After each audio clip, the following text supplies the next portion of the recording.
Danish Ali. She is pursuing her PhD in the Center for Historical Studies at JNU. She's an activist with ISA and the current Joint Secretary of the JNU Students' Union. She hails from the small village of Bandar Baru in Narsinghpur district of Madhya Pradesh. And from her time as a history undergraduate in SGTB Khalsa College, at the time when Jamia Millia University was attacked in 2019, she has been at the forefront of student organizing against fascist, feudal, and casteist forces in university spaces. And Danish, as you may know, is one of the JNU 14 who were arrested on February 27th in the context of this movement, which we've been talking about, and has been recently released on bail. So welcome, and please go ahead. Thank you so much for inviting me. Revolutionary greetings to everyone present here, all the comrades and everyone who has kindly joined the meeting. So I speak to you not only as a student of JNU and as the current Joint Secretary of JNU SU, but also as someone who has witnessed firsthand the crackdown on our campus democracy, social justice, and our very right to dissent itself. So, as many of us must be aware that JNU has always been at the very center of all this, all the politics that is happening in this country, and it has been known for its legacy of resistance and its audacity to ask difficult questions. So, for decades, it has been a space where students from diverse social backgrounds, marginalized backgrounds could come together, debate, discuss, and organize. And but precisely because of this legacy, JNU has been the most targeted university in India right now. And ever since the rise of the current BJP-led government, in which Narendra Modi is the prime minister, we have been faced with this constant attacking and vilification of this campus. So today, we are witnessing another important struggle, the fight for the implementation of the UGC Equity Guidelines on the lines of the Rohith Act. And many students in JNU and across many campuses in the country are struggling against it. But what we are seeing is that there has been this movement against these regulations, and it has received severe backlash against these equity regulations, which has come mainly from certain sections of the upper caste, privileged upper caste groups who see that these anti-discrimination measures as a threat to their right to actually discriminate and their privilege of social dominance. So it is revealing that while countless protests by marginalized communities often go unheard, a relatively small mobilization by privileged groups was able to influence the Supreme Court so quickly. So this tells us something very important about the unequal structure of power that is still defining our society in India. What we also witnessed in several of these protests, which were organized against these guidelines, was the blatant display of caste pride and caste prejudice.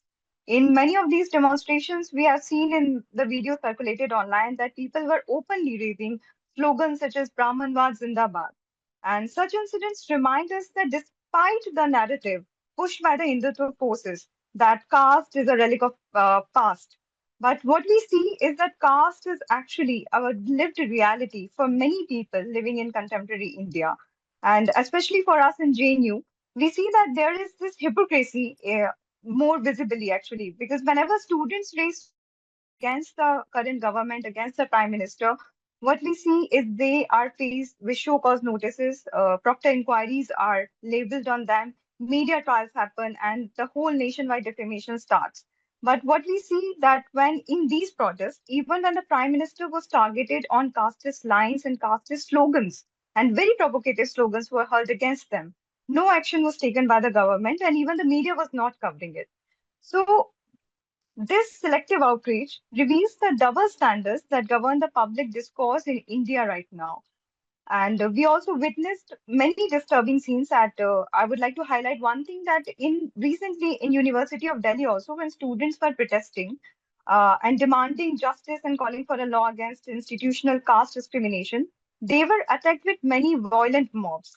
And there were female students who were harassed, abused, and they were given rape and death threats openly. And what is more concerning as was that all of this was happening in front of the police and no action was taken against these people.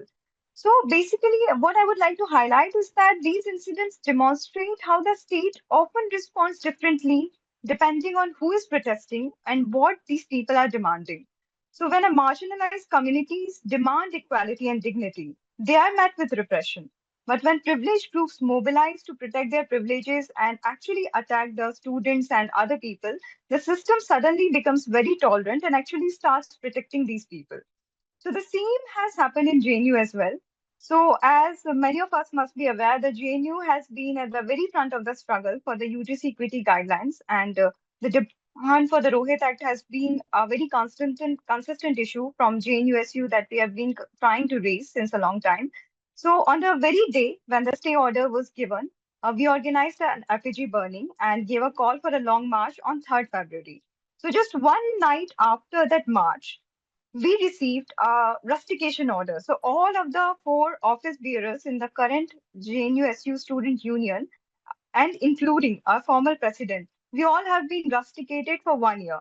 And this order was actually given after the officer. So this shows that how desperate the administration was to curb our collective voices and suppress the growing movement within our campus itself. So nevertheless, defying their orders, we still had a successful march in which thousands of students come out of their rooms and participated. But when one very important thing that I would like to highlight is that in the middle of all this, as many of us, many of the people have already mentioned, Comrade Dhananjay has spoken about this already, that when students of JNU and those across various campuses have been protesting with the demand for the enactment of a stronger UGC equity guidelines on the lines of the Rohith Act, JNU Vice Chancellor Shanti Shri Dhulipudi Pandit made some shameless comments in the podcast which she gave on 16th February. So some of us might have already heard the podcast, but of the people who have not heard it, I would really request the people to actually go and see what she's saying. So in the podcast, the first thing that she said is that she is a proud member of a Sangha and her values come from the teachings of the RSS. So in her own words, RSS gave her a unique outlook to perceive the world. And then when the interviewer starts with the question of like when the question was asked regarding her stand on the UGC equity regulations, she went on saying that these guidance were totally unnecessary and irrational. She further stated that the blacks in America and the Dalits in India are drugged with permanent victimhood. Her statement clearly reflected her casteist mindset and her denial of the reality of how caste-based discrimination still exists. Her statements also made a mockery of the struggle of many Dalit students who face caste-based discrimination on a daily basis in the JNU campus and outside the campus as well. The instances of institutional murders in top institutes like the IITs, the IIMs, AIMS are many, and in the context where we know that no proper mechanism actually exists in our campuses to deal with caste-based discrimination and to provide assistance to the students who are affected by it. Such statements coming from the Vice Chancellor of JNU is not only shameful but is actually very, very concerning too. It raises an important question that if the vice chancellor, who holds the most important, the most responsible position in any campus, is such a casteist person and blames the Dalit students for playing the victim card, how can she or he can ensure justice to any student facing the casteist discrimination at all in any campus? So here, I think we all should also remember the case of Rohith Vemula, who was targeted for being a vocal student by both the ABVP Coons and also the Sanghi administration. The role of the dean and the vice chancellor of the Hyderabad Central University in his case in denying justice to Rohit and his friends show us that how the administration where nowadays what we see is that people who have connections with the RSS or BJP are strategically placed is not competent to deal with issues of casteism. Instead, the university administration in many cases is actually responsible for perpetuating casteism in a structural manner. Even in JNU, which is one of the very few remaining progressive spaces in the country right now, the equal opportunity cell that we have to deal with caste-based discrimination cases is almost defunct, and it fails to provide justice to all the people who report having faced casteism inside the campus. In the last few years, we have seen how casteist slurs were written on the walls of our hostels and even on the library desk, and no proper action was taken against the people who did it. Even the ABVP people who could be seen openly hurling casteist slurs and trying to intimidate the students from scheduled caste by saying that they don't deserve to be in the campus because they take admission through reservation. The JNU administration, under the leadership of this casteist vice chancellor, had a history of never responding to these increasing cases of casteism. And it is quite ironic that while on the one hand, students have been fined of more than 20K for protesting for their basic rights of water. These casteist goons and these casteist administration are given a free hand to roam around the campus and harass the students because because they know that no action would be taken against them and they will not have to face any kind of penalization at all. So, in such a context, students of JNU know very well why a strong mechanism to deal with casteism inside the campus is needed. Almost a month ago, when we organized a march to the residence of the Vice Chancellor to record our protest against her casteist comments, the ABVP goons hurled stones at us. What is more telling is that most of these people belong to the upper caste and they just wanted to create an environment of fear among the students and through their hate and violence. So basically, I was telling about like how we had to face violence by the hands of the ABVP people, and how they try to intimidate students when we were protesting for demanding for the Rohith Act inside the campus. And but despite all this, we still plan to take a march to the Ministry of Education regarding the same issue on 26 February.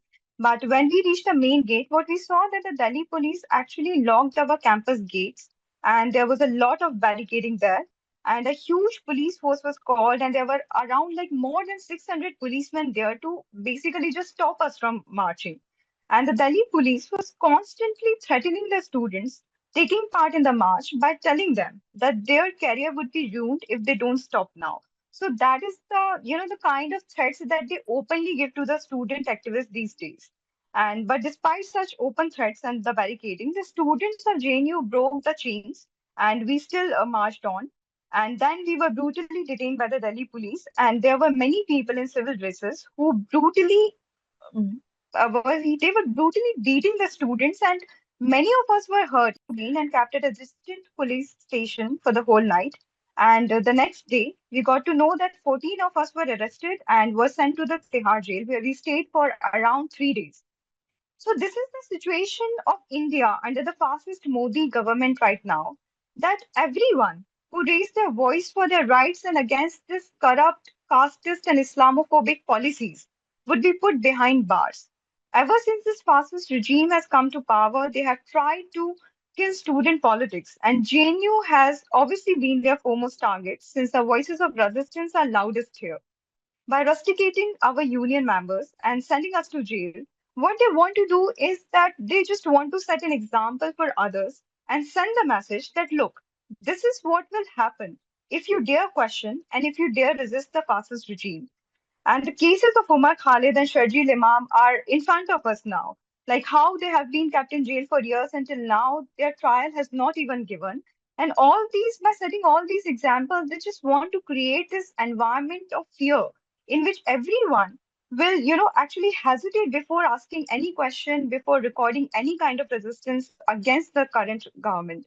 But coming to the positive part, I would like to say that since this movement has started, JNU has witnessed a renewed rigor in the campus politics after many years, and the discourse against casteism, against caste-based discrimination, has spread across the campus, and more students are getting aware about it.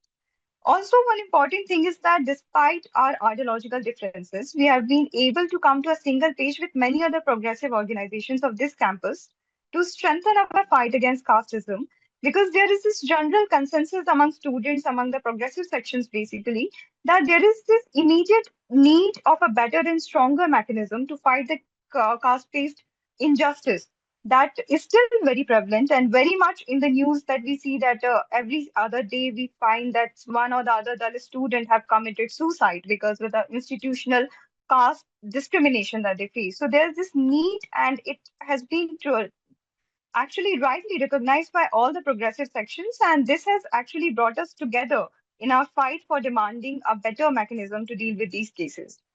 And I would also like to say that despite all the intimidations, threats, and police suppression that we are facing right now, JNU students have refused to give in, and our union is planning to carry forward the fight to ensure to ensure that our campus remains a socially just campus. And in the upcoming Thursday also, there will be another hearing regarding the stay by the Supreme Court. And we are hoping that the Supreme Court would this time give a fair judgment and would actually, just suggest the government to make a better law, a better UGC equity guidelines on the lines of the Rohith Act and actually implement it. So now we are focusing on mobilizing more and more students and building a larger movement in the upcoming days. We are also fighting for the removal of the current casteist and corrupt vice chancellor. And recently, also, we have organized a referendum in which 2,000 plus students of this campus have actually voted for her resignation. And we'll also carry forward this fight. And we have a number of events slotted in the next week. And we are hoping that not just JNU, but other campuses and other organizations across the country would also organize protests in different regions. Because what we need now is a united and a nationwide agitation against the fascist and casteist government and their policies. In the last, I would like to end by saying that the message that JNU stands for today, in the midst of this movement, is that we will not be silenced by this government and its police. And we will continue to fight against this fascist regime and will carry forward our struggle for the enactment of the UGC equity guidelines on the lines of the Rohit Act. Thank you so much. I would like to end here.